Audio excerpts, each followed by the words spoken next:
At the start of 2020, I never would have thought that 5 months down the line, I would be indoors by myself, playing video games instead of doing coursework for a university degree I couldn't give a shit about. Ha!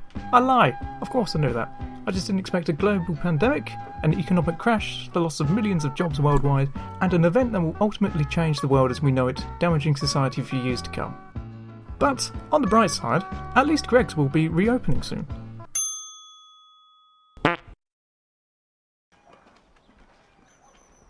Fuck.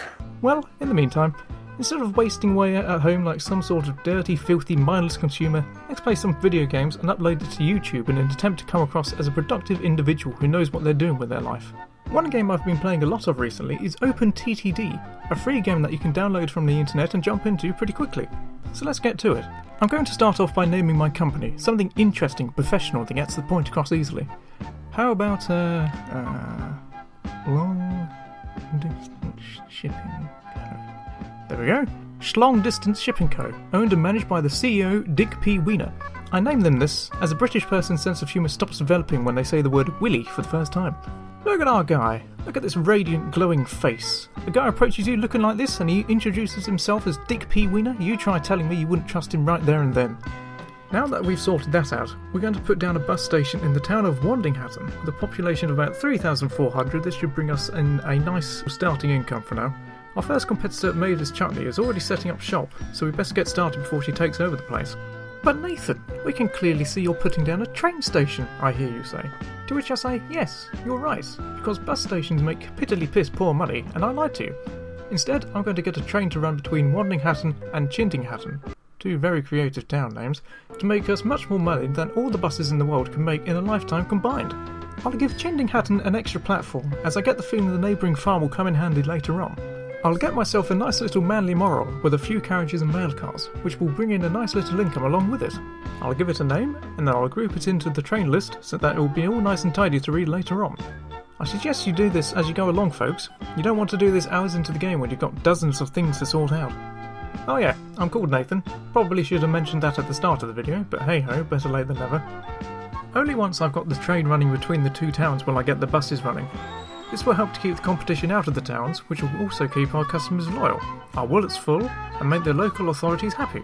A happy authority is a productive one that allows you to build stuff there in the future. I'll set up a bus route for one bus, and then I'll clone the bus and send them on their merry money-making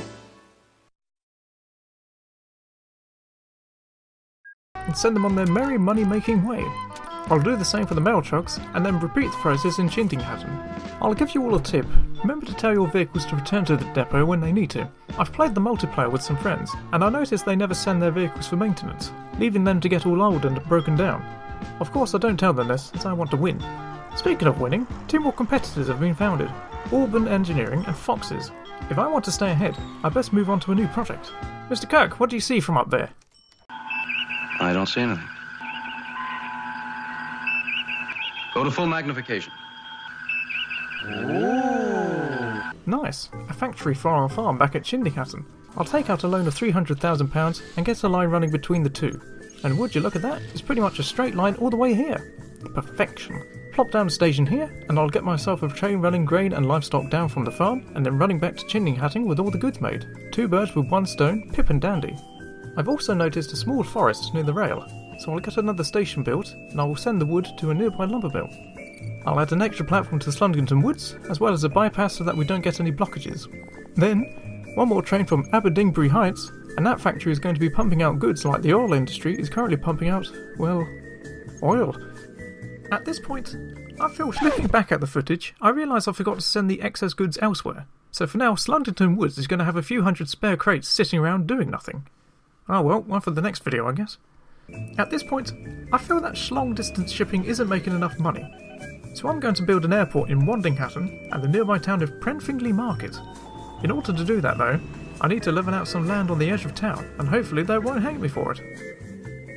Oh no, seems they still love me, so all is well.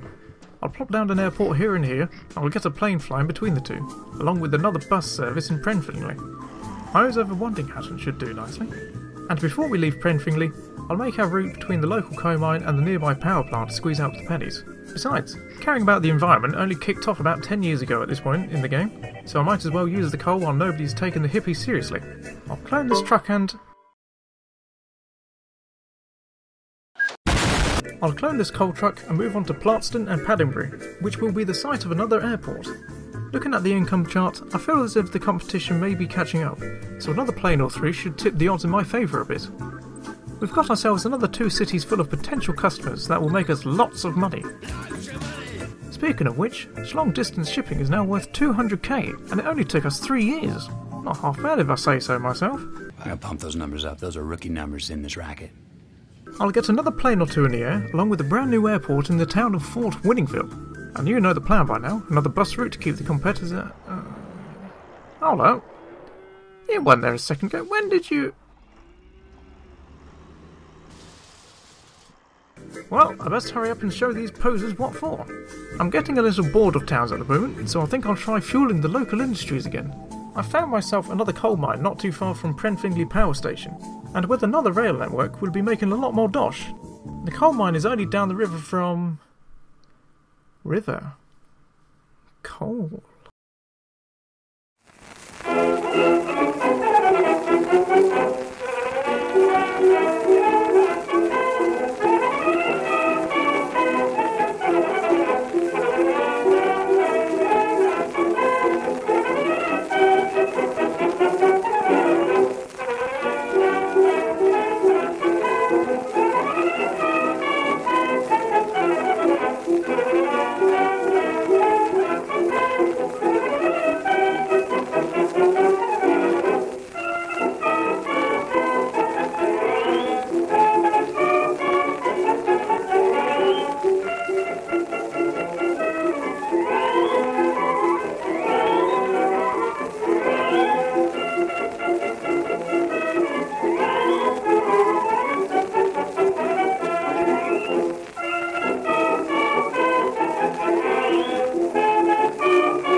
Ah, wonderful!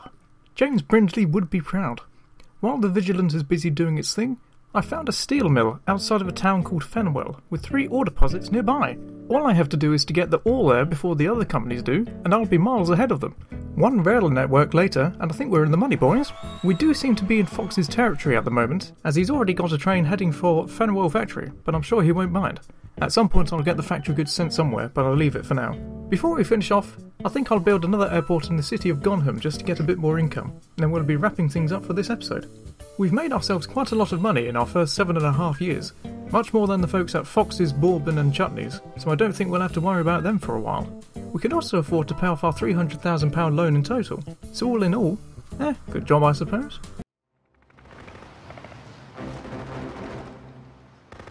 Good job.